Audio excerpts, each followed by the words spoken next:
It's another weekend, another Saturday morning to look at issues on politics today. And don't forget, all about politics today is to bring about respite for the citizenry of this great country, Nigeria. We look at the institutions of government, government functionaries alike, and see how they can cross-fertilize ideas in order to bring a deepened democratic governance to the citizenry. My name is Philip Omo Gyukpon. I am your anchor on today's edition of Politics Today. As we're going to be looking at the twin most of insecurity and, of course, the rising, dwindling economy. Looking at that amidst the insecurity and dwindling economy, what the government under President Tinubu is doing to deepen practice in order to bring about the ameliorating the plight of Nigerians in this regard. Discussing this vital topic with me, starting from my immediate left, I have an astute personality, an erudite legal practitioner, in the person of Gentleman Amego. Thanks for coming, Gentleman Amego. Thank you for having me.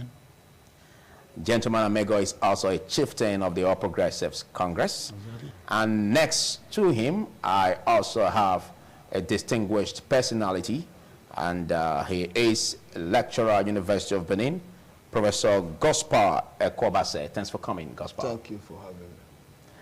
And next to Professor Gospar Ekwobase is an erudite public affairs analyst, a clergyman, and senior pastor of Sword of Liberation Bible Church, Bishop Austin Igbasan. Thanks for coming, Bishop. Thank you for having me. Good morning, viewers. Well, as you all know, as the show progresses, it's expected that you pour your calls at us on the dedicated line we're going to be running out in the course of the show. But we always advise that you should be civil in your presentation. Now, amid the rising insecurity and, of course, the dwindling economy facing Nigeria, we've been having challenges where, about over 300 people, killed in Plateau State, looking at the 8 local governments, including Mango local government area, which is seen as becoming, the latest killing field in the country. Now, we've been having this challenge cutting across parts of the country. We can't but talk about that of Benue, Zamfara, and other states, not excluding even Edo State.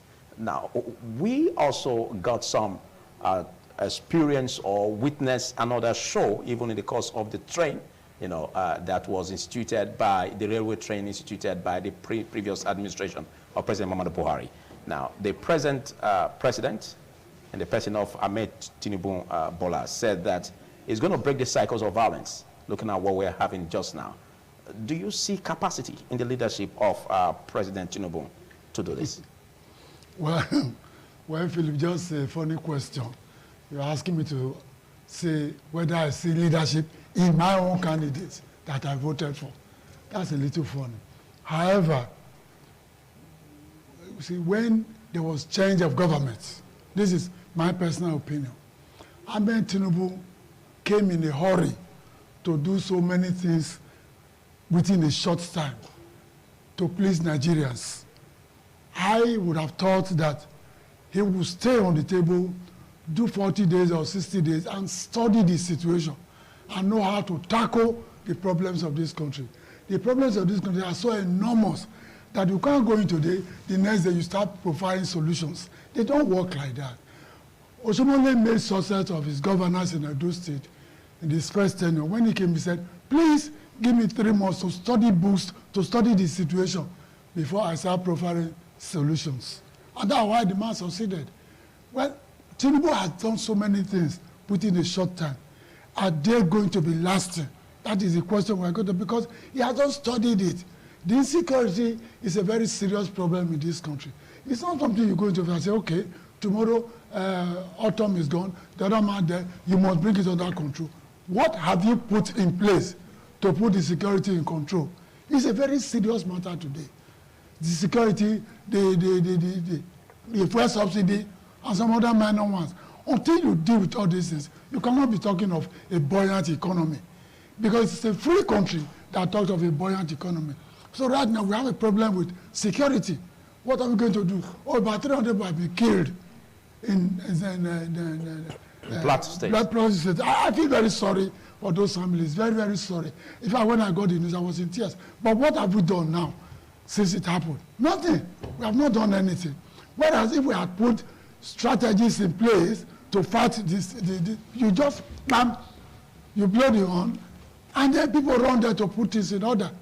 But now, what have we done? Nothing. Okay, so if we say we've not done anything, that includes the leadership. We have not. Well, I am saying that he hasn't studied the situation sufficiently to be able to proffer lasting solutions. He has just come for something days in office. But if you say that, don't you think that would be an indictment? No, no, indicting. Why he was even campaigning? It's expected that before you even vie for the office of the president, you should know the nitty-gritty that has to do with the problems. When you are campaigning, you don't see the books.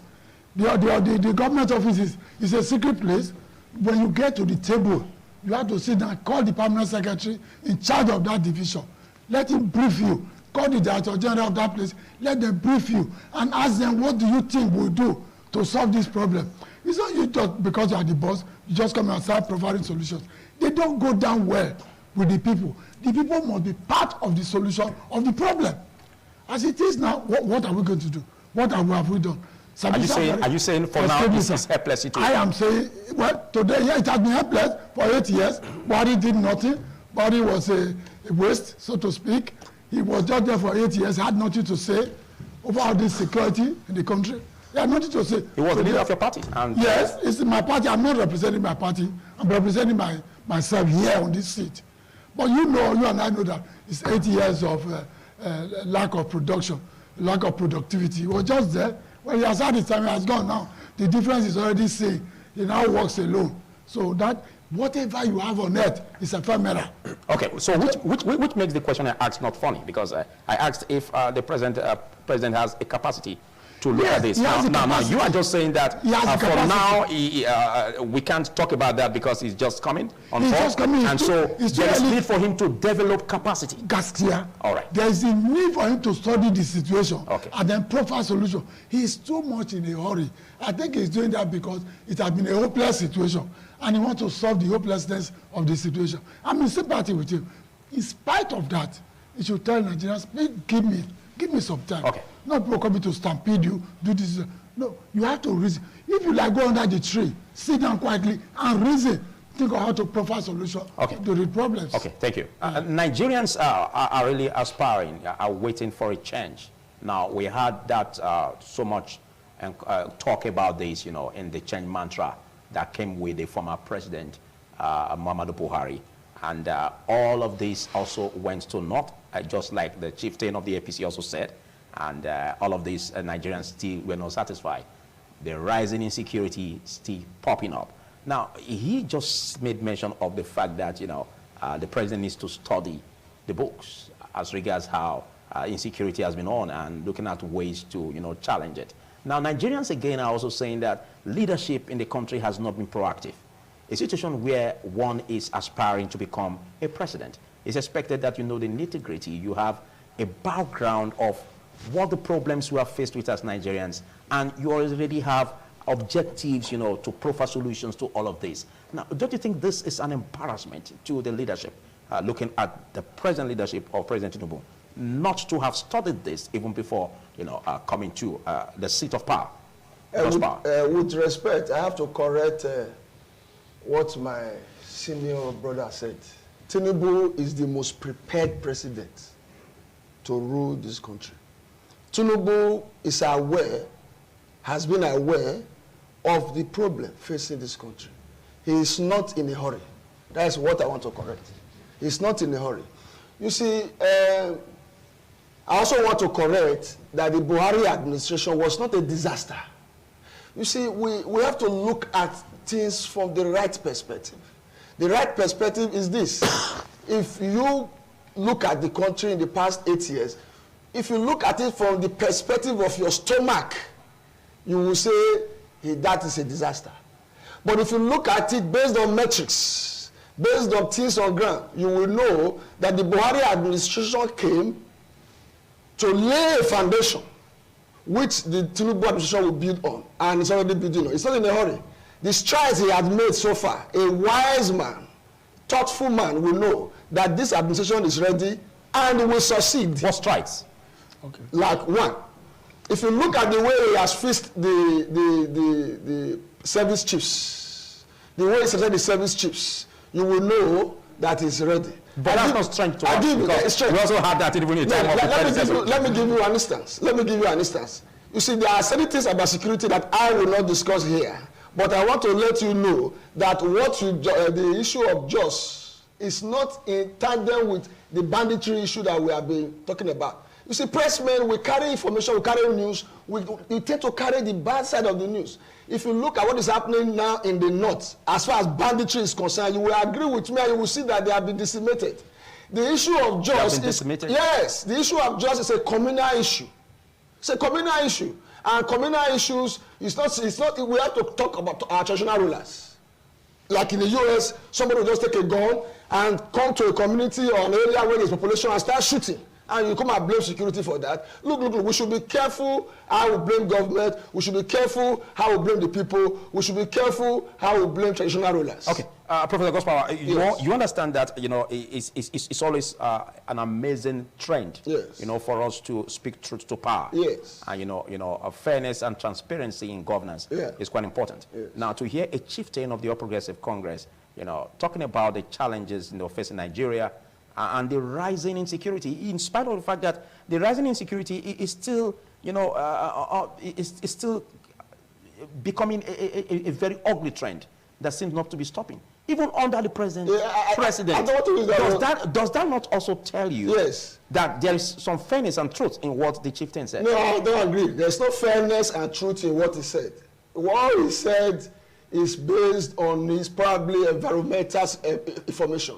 It is not based on facts and figures. What I am saying is based on facts and figures. Okay, are you by this saying that Nigerians are satisfied with the present state of insecurity? Yes. Of tackling insecurity it's getting by better. the government? Yes, it's getting better. I make it clear. There is never a time a people will be 100% satisfied, because the society is a complex interaction between people, the good, the bad, and the ugly. Okay. So if you see, if fuel is scarce, some people that are dealing with the black market will be rejoicing, and when there's free flow of fuel, some people will be crying. So that is governance. So what Professor Amigo said, I strongly reject it. Barrister Amigo said, I strongly reject it. Okay. I am disappointed in that statement. And luckily he said this is all personal and a statement, and probably not the party or whatever. I am an academician, a computer scientist by profession, but I know what is happening. Okay. I'm studying the trend, and I'm telling you that, like in Edo State, security is not rising. In Benin City, security is not rising. Insecurity is not rising in Benin City. That is clear, and I'm in Benin City. In Edo State, insecurity is not rising. I'm in Edo State, and the banditry that I know, kidnapping and everything, if you look at the trend, the military are on their neck. Okay. And they are working very hard. All right. One situation, one scenario is not enough to conclude. The JOS scenario, I put it and I tell the whole world, the JOS scenario is a communal crash. Thank you. I think you're going to be having an engagement from the callers. Oh, yes, I will. And they will pour their calls at us to kind of juxtapose your presentation here as compared to what they're going to be talking about. But before that, let's get your plight about this, Bishop Austin Igbasa. As far as this government is concerned, the difference between President Tinubu and President Buhari is very, very wide. The two of them cannot be compared.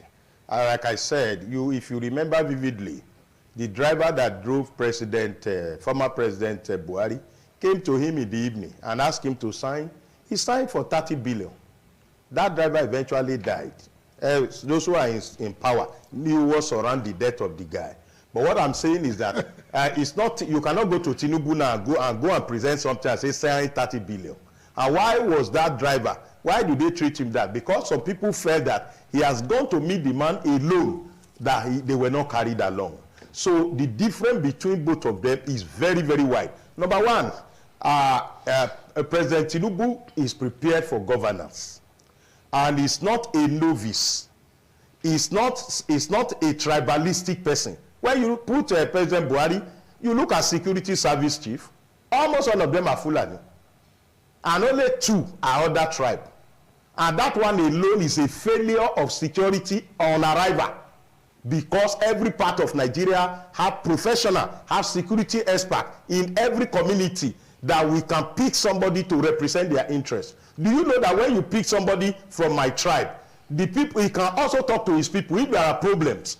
Today we have the chief of defense staff from Kaduna South. Yes, Kaduna South. Is Kaduna whether South? Now, with what has happened, what El-Rufai did to Kaduna Southerner people, we coming, seeing their brother coming from there, that one enough is a 50% amelioration to the security situation in that place, because they are going to join their brother to say, this is our man, whatever is on ground, he can speak his language to them, he can see them there and say, please let this matter lie low. Not the one you have a head of civil defense, head of custom, head of this, head of that, and you see a military man being brought from somewhere to head custom. Number one, you have killed the morale of the custom officers, for them to know that there is no career in what they are doing, that tomorrow they will bring somebody to come and stay on their head. So they are prone to manipulation. But today we see a man who was once a PRO of custom, who have rose through the rank and file for years, being able to head the place. Now that man, now you cannot tell him something is happening in Seme, and he will tell you that I don't know where is Seme.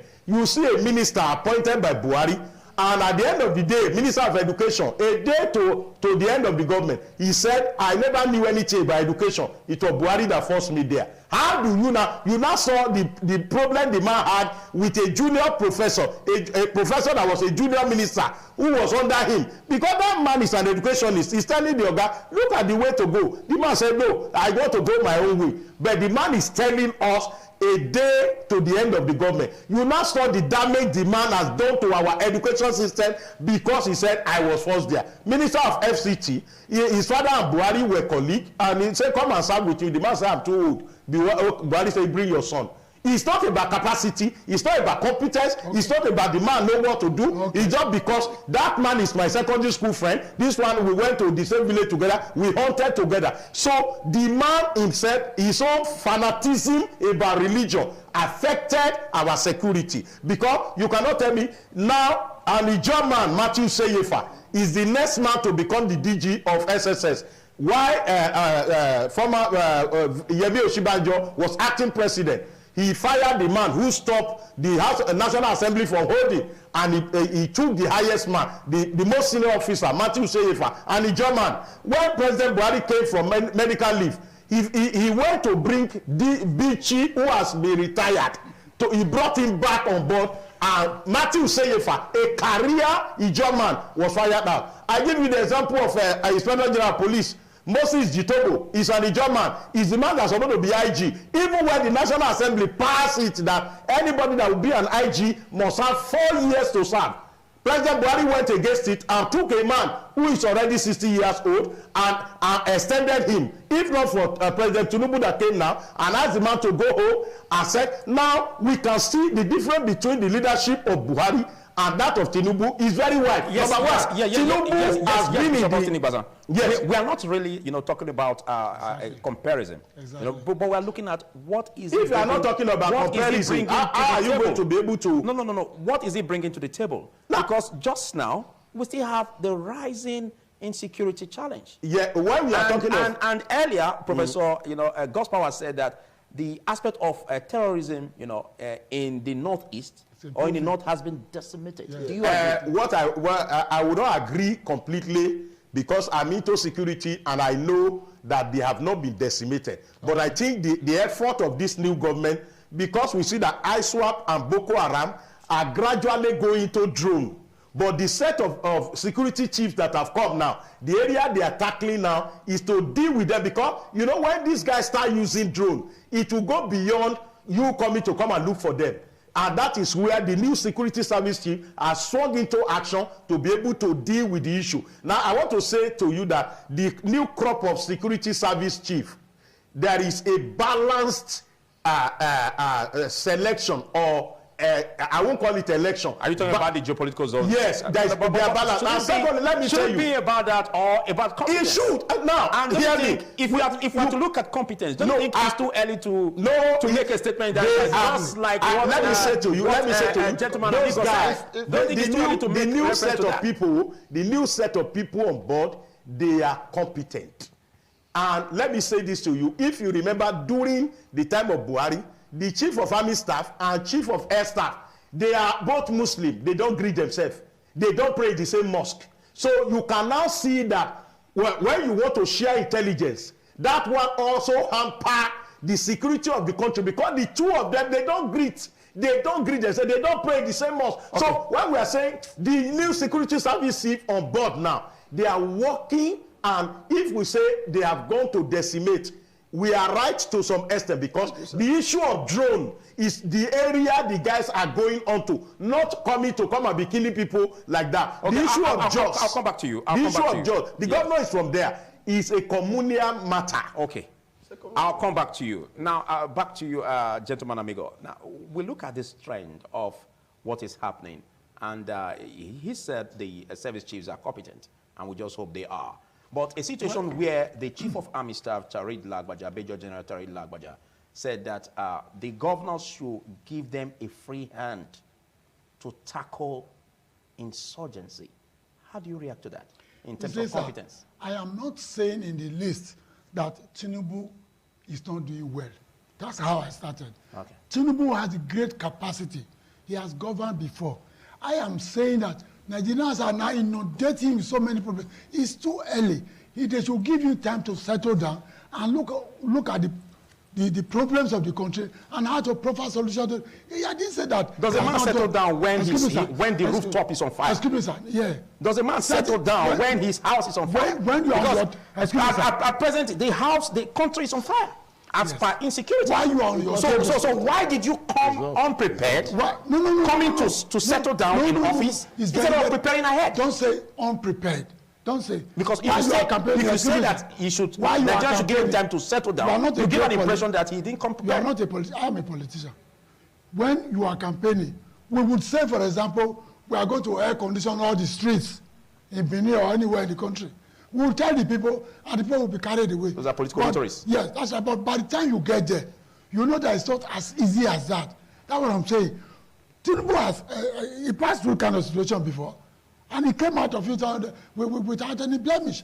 So what I am saying that they should give him time. We can set up an intelligent body. Somebody, professors, they have a way of doing their own things. You say somebody said it's a communal problem. If you have intelligent gathering, you will know that there's going to be crisis there.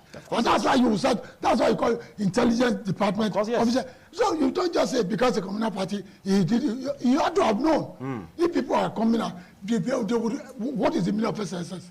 As I said, just as they are on the field, they ought to know, they ought to get information and pass on to Mr. President. Okay. Tinubu has capacity. But it's too early for you to be here, there, and there. And at the end of the day, we might have problem. But I pray he will not have problem. I want to come, okay. So, look at it, sir. I want to comment on the Chief of Army Staff's look remarks. At the retirement of 132 generals. Yes, Nigeria, there are too many generals in Nigeria.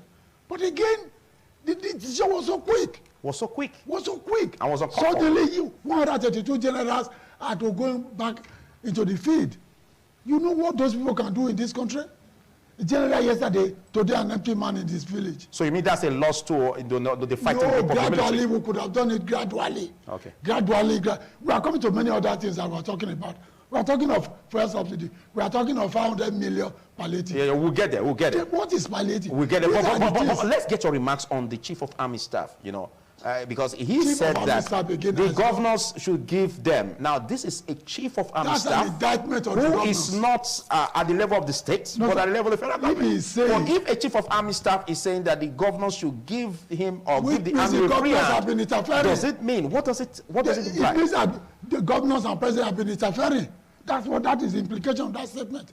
Give us a free hand. It means they have never been given a free hand. But you are a barrister. You are a custodian. But I'm not in presidency. Now there are laws, there are provisions of the law that if anyone does this, such a person is a terrorist, such a person violates the laws of the land.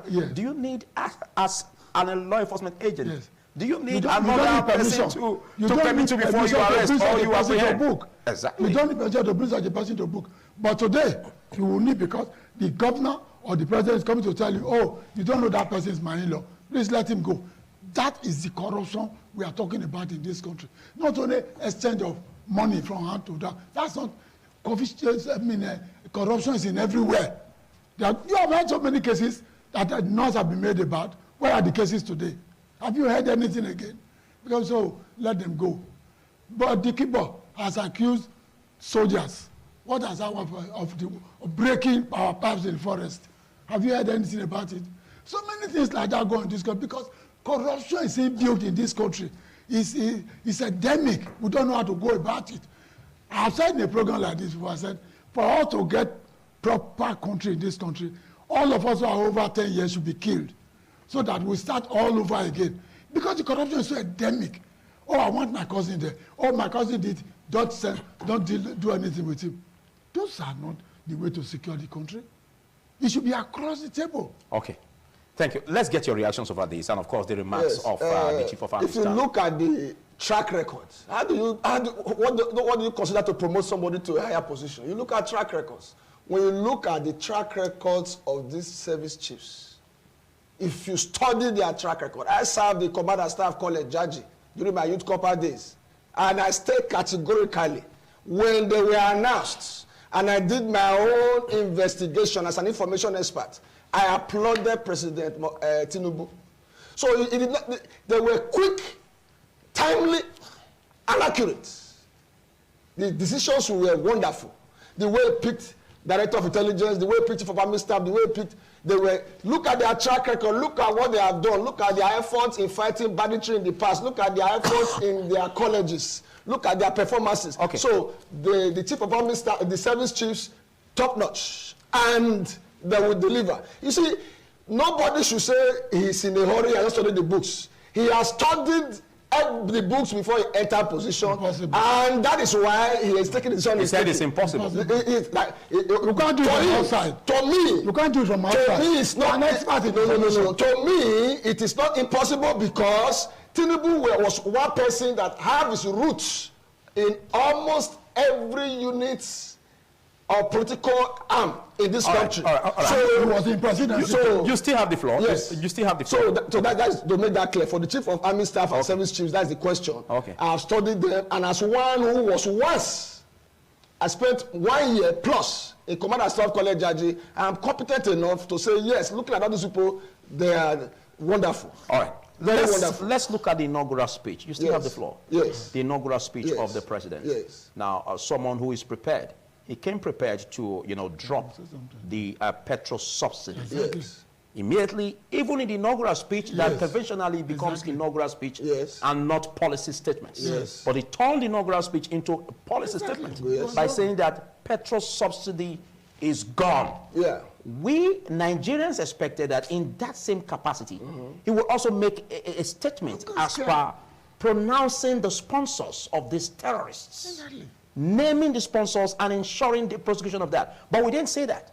So how prepared is this? I tell you, removing the subsidy is a statement that was made that day, should be made that day, and was made that day. That is settled and clear. Subsidy should go. Everything subsidy should go. But what about insecurity? And should go. Now about the sponsors. The sponsors. No. We keep having the president. Excuse me, please. We keep having the president. And there seem to be year in, year out budgets. I make it clear. Huge, humongous amount for fighting insecurity. Which seems that some people are benefiting from this, and they are fearing this crisis to make sure that they continue to enrich and smile to the banks. Now, what should be done? Shouldn't there be a policy statement, as he said, concerning fears of Tinubu in that same line? Because we expected that in the predecessor. No, what you said. You said, you still have the floor. We expected that in the predecessor when you said that it did fantastically. He built, the platform for him. He laid the foundation. Now, statements were flying about the need to name sponsors of these terrorists, prosecute them.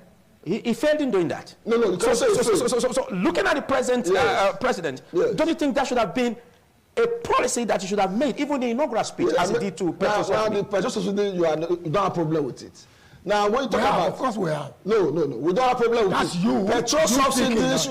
The experts in oil, experts of economy worldwide, globally, don't have problem with it. Subsidies should go and it has gone. We applaud him. The world is applauding. The global community is applauding him. Over time, that problem will be over. Now, naming somebody as being a culprit for a particular crime is illegitimate. Only the court of law has the right and power to say, yes, this person is a sponsor of banditry. Yes. No commander-in-chief, no individual has that power.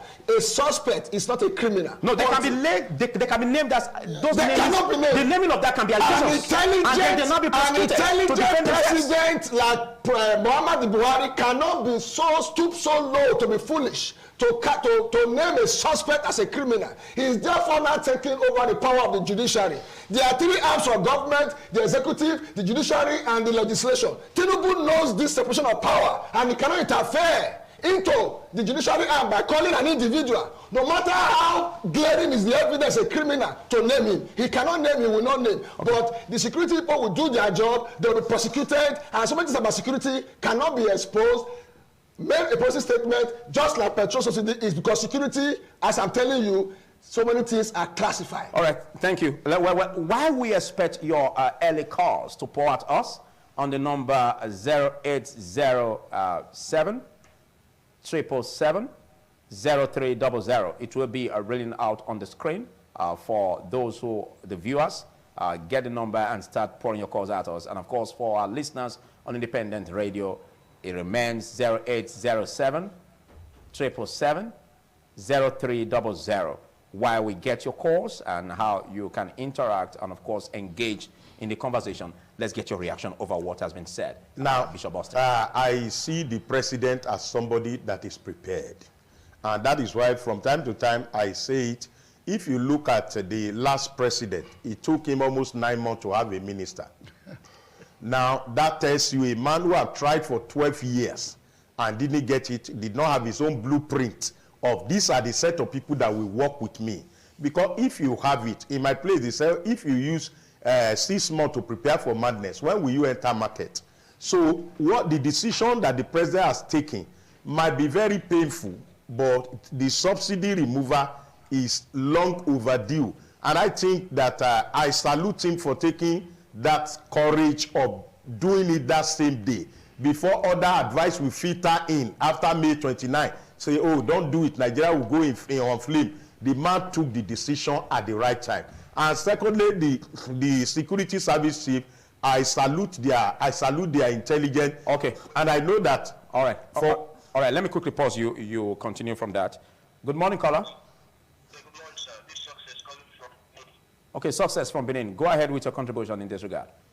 Yeah, quickly, I want to say the Buhari administration was not reluctant in dealing or combating insecurity. You see, during the Buhari administration, he made a lot of investment in security, such that he recruited about 30,000 police officers. According to him, he said he recruited about 60,000 military personnel in the army. So we can see that the Buhari administration was so effective in dealing with insecurity, despite the fact that he was not able to combat it to the bare minimum. So I think the current president, Bola Ahmed Tinubu, should continue from where he stopped in that regard, in recruiting personnel, also in dealing with insecurity. So that's my take. Thank you so much. Your name again, please? Success from Success. Thank you for your contribution, Success.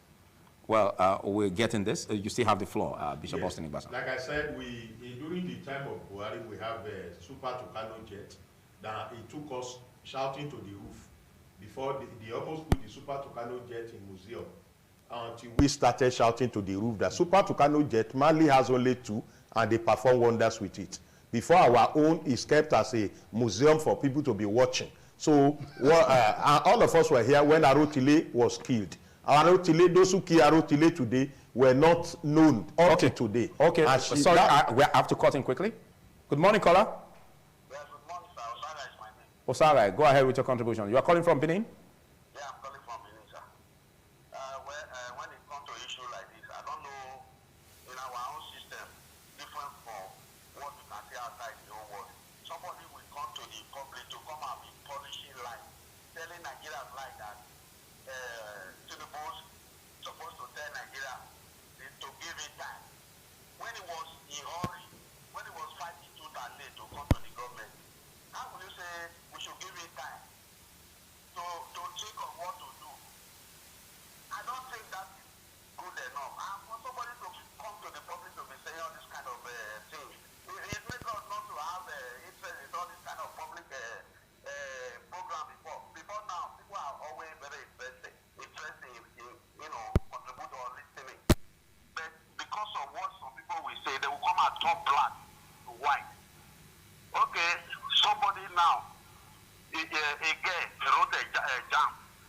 they said the girl falsified the dam result. That's not what we are. That's not what we are talking about, please. We are in a country. But who falsify election result? Nothing was done to such person.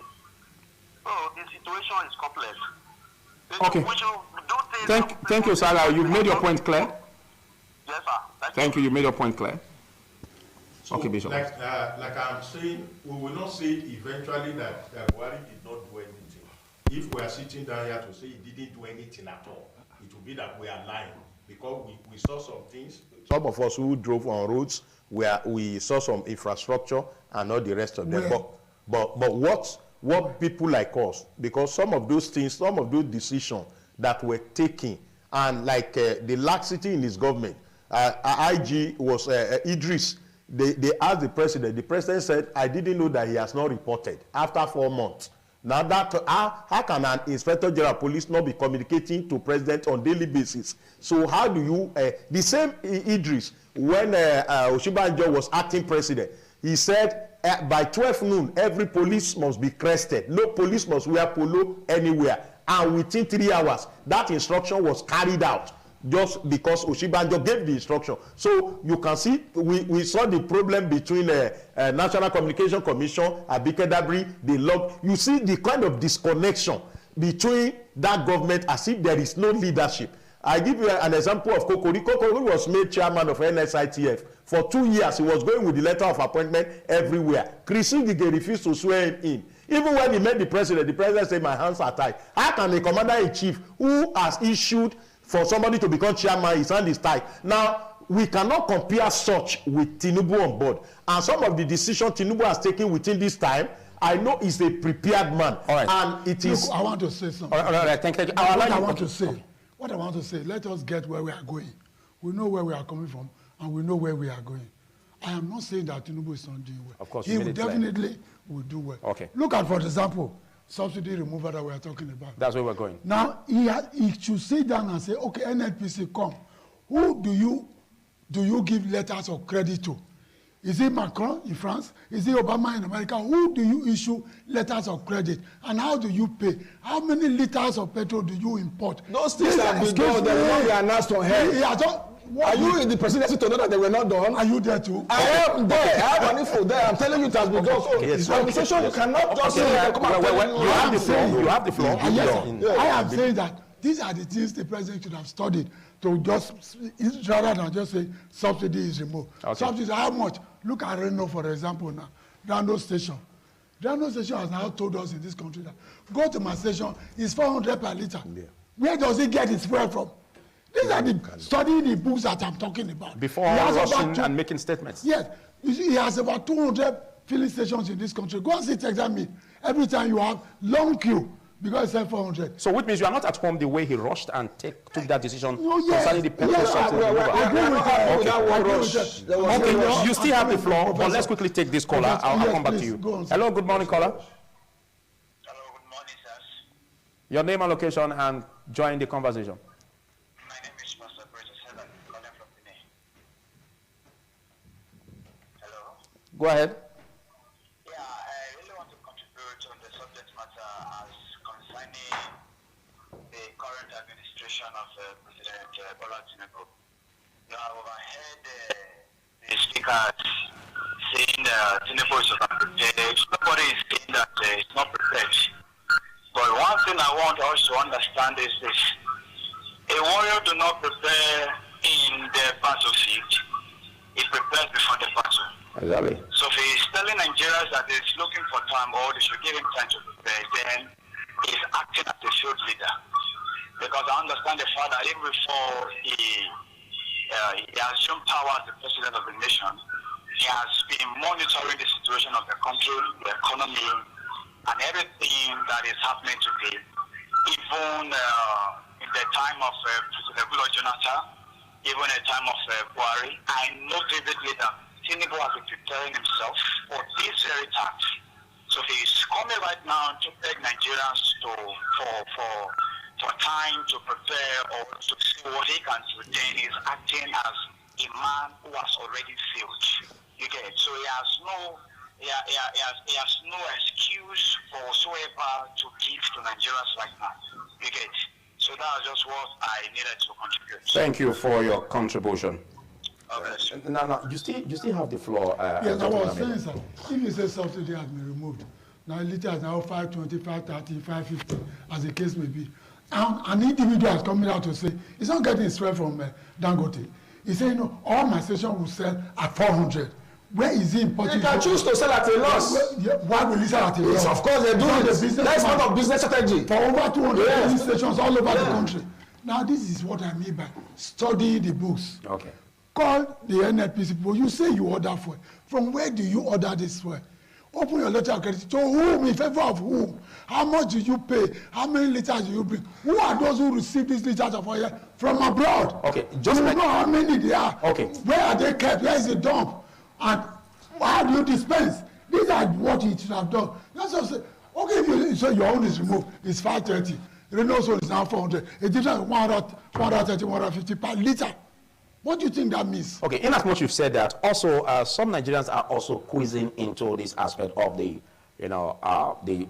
palliatives and the requests, and of course, granting of the request of the president for 500 billion naira, to share for the poor. Yes. Now, wait, you still have the floor. Now, from that 500, it comprises, having, an amount given to 12 million Nigerians. And the amount was pegged at 8,000 naira to 12 million Nigerians for 6 months. Do you see that as what Nigerians need? It's very interesting to say 12 million families. Will the money get to the poor of the poor? That's another question. Exactly. The minister is bringing the money. He's going to give to you a list of about 1,000. The partner said he's going to give a list of 500. The HOS is going to give a list. At the end of the day, the poor of the poor will not get this money. So my suggestion, again, on this subsidy, so build modular refineries. 500 to 600 million can build 2 modular refineries that will give fuel to everybody. Ensure that you build 1 modular refinery in one of the geographical, that is 6 in this country. But if that is done, how are we not sure that that money will still be diverted into private pockets? Because you are calling the company that's going to build it. Okay. You negotiate with the company, you pay, and the construction begins. This idea, we've had it before. 5,000 came to my local government. All the names were submitted. They didn't get. The HOS will take, the PS will take, the commission, the minister will take. Anything sent to the poor in this country does not get to the poor. Okay, let's quickly take this call. Good morning, caller. Hello? Please do well by turning the audio level on your radio set or your TV. Yes, I've done so. Your name and location, please. Yes, Comrade A.K. Osawe. Comrade A.K. Osawe, you're welcome. And quickly, your contribution. Thank you very much. Thank you. I just want to contribute my quota. In this country, the problem we have is not only leadership but followers. Followership is a big problem. When you listen to some of your case there now, you will know that followership is really the problem we have. Yes. They don't speak truth to power. When you speak truth to power, for somebody to start telling us that the whole world is praising the removal of subsidy, when my car, I used to fuel it with 8,400 and now fuel with 32,000, and somebody is then speaking like that because they're expecting a position for government, it's really unfair. Let us speak truth to power so that they will know that the truth, they will not be dealing with psychopaths who keep on praising just to put something in their pocket. We know all of it. Okay. It is unfortunate. There is need for the followership to buckle up. Thank you very much. Thank you, Comrade Osawe. I think that's reacting to your statement. We have to correct an impression. It takes immaturity for anyone to believe that is the one that is talking the truth, saying the truth, and the other person is not saying the truth. It's level of immaturity, so I will not comment on that. But let me make it clear. If subsidy removal, economic experts within the country, outside the country, will tell you that it should go. Because it's an avenue, a way of enriching the rich. Nigerians are not against that. No. Let me set a template for you to continue. Let me set a template for you to continue, please. Yes. Nigerians are not against that. Thank you. The challenge is that they don't believe in the transparency of the government. And again, they are looking at proactiveness, not setting the cart before the horse. Ideally, you should set the horse before the cart. That's right. A situation where you have not, just like he said, gentleman amigo, look at the books. The question excuse me, you still have the floor. Look at the books, then create palliatives, you know, that will cushion the effect ahead of its removal. And it was expected that even the budget captured the subsidy removal up to June ending, but that was taken away. So what's your reaction in that? Well, let me make it clear. I am permanent solution. We are looking for permanent solution. Look at it. It is easy to talk.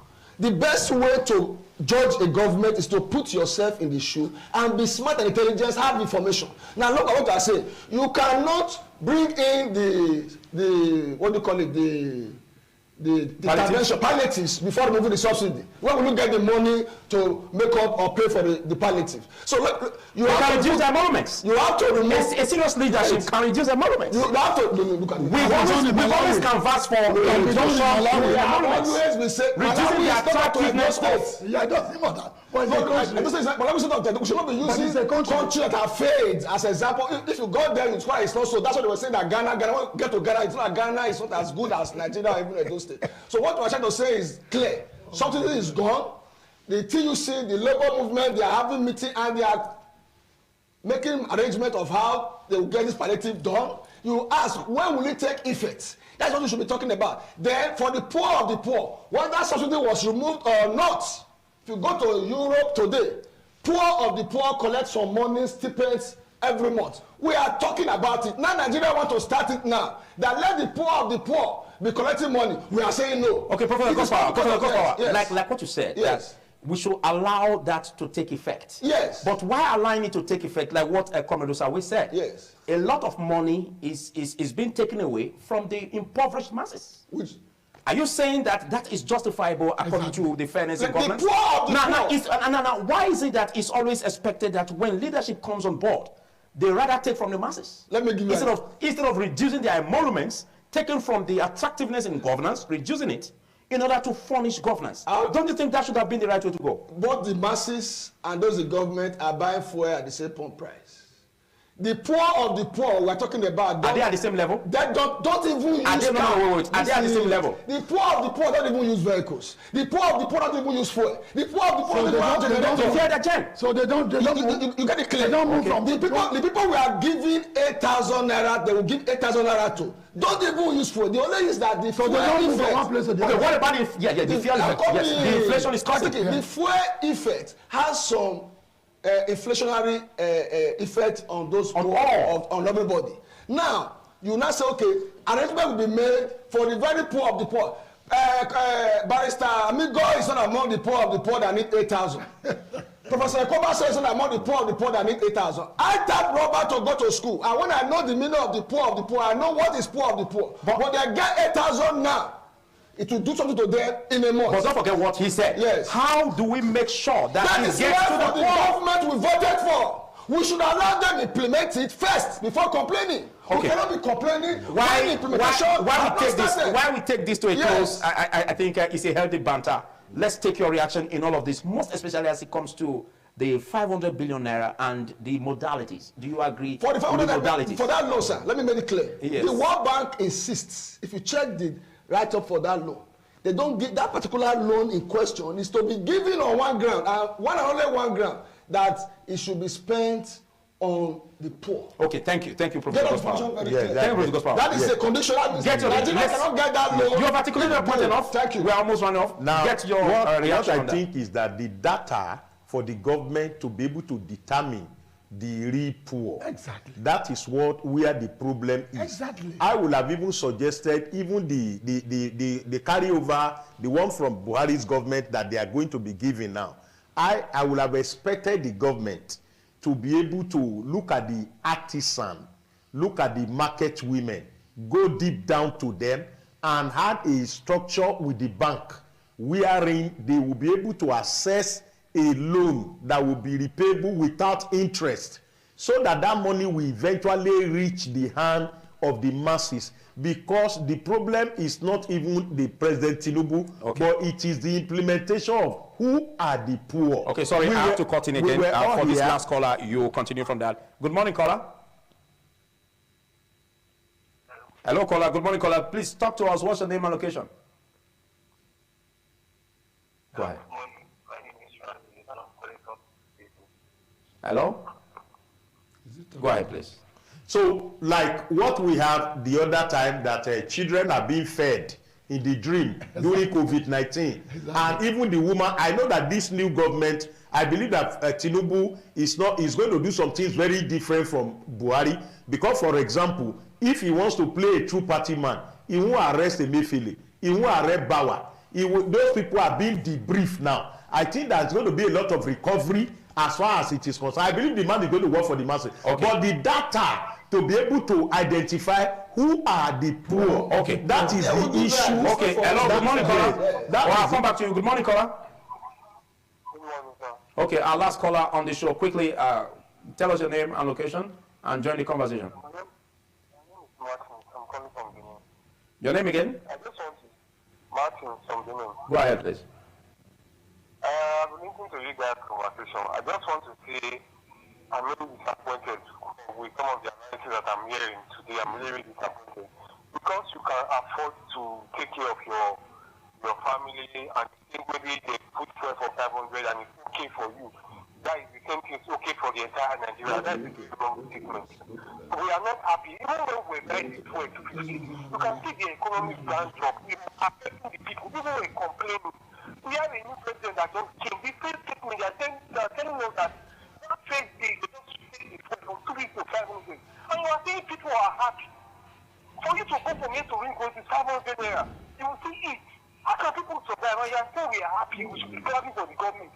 Now they say, okay, after you remove the subsidy, and now you want to speak on that 500 billion naira. You want to how can you know the poor people? How can you keep cross-check it? It's a man that we think that can change something, and people are here praising him. They are saying we are Nigerians to praise him now. I think these guys here. Well, thank you. That's your opinion. Just to let everyone know that the opinions made on this platform are opinions of the makers and not that of independent television and radio. Well, like we said earlier, you know, they are going to be cause point, and I already said it ahead to you. Yes, of course. And most of the statements, you know, remarks coming as a result of what you said. Yes, and what I said is my opinion, and is true. There is need for us to empathize. No. It's quite important. No, we cannot say, sir. What makes the government? What makes the government? The people. Not empathy. When look at it, when things were going, I'll give you an example. I was born in Benin City, and when things were a little bit rough, my parents took me to the village, and we were farming, tapping up back to survive. So let me let this clear. So that fuel increased doesn't mean everybody should be crying the government is bad. We should look at the purpose. We say your money is being wasted by a few people. And now your money is being returned back to you. That look at it, all you should be asking and saying are fine. People were stealing our money using subsidy as an avenue. Now you have blocked that avenue. Okay. Now how do we manage the savings? Thank you. That's what you should be saying. I know that the avenue should not be blocked. Thank you. I take that as your closing remarks. Let's quickly get your closing remarks, starting with you, gentleman amigo. The government should tell us why their own sells for 520, 530, 550, as against Renault's own of 400 naira. So there's disparity. There's disparity, 100 or something for a liter. Let me tell Nigerians, where does Renault import his own fuel that is courageous enough to come and say it's 400? And somebody is saying that he will be selling at a loss. Then he's going to pack and go to the village. So which means you suspect another camp, despite the fact that petrol subsidy is removed. Of course. That's what I said earlier on. Look at the books. Call the NNPC. Where do you order this fuel from? All right. Who received the fuel? Okay. How much do you put on your... do you pay to the company abroad? Okay, thank you. Thank you. Let's get to closing remarks, Bishop Osman. My own take is that instead of the 8,000 naira, if the government decide to look for an additional company that produce a long vehicle that will carry people free of charge all over the federation, let it be, so that it is big men that attach transport. What of the villagers that trek from farm to home, farm to home? What I'm saying,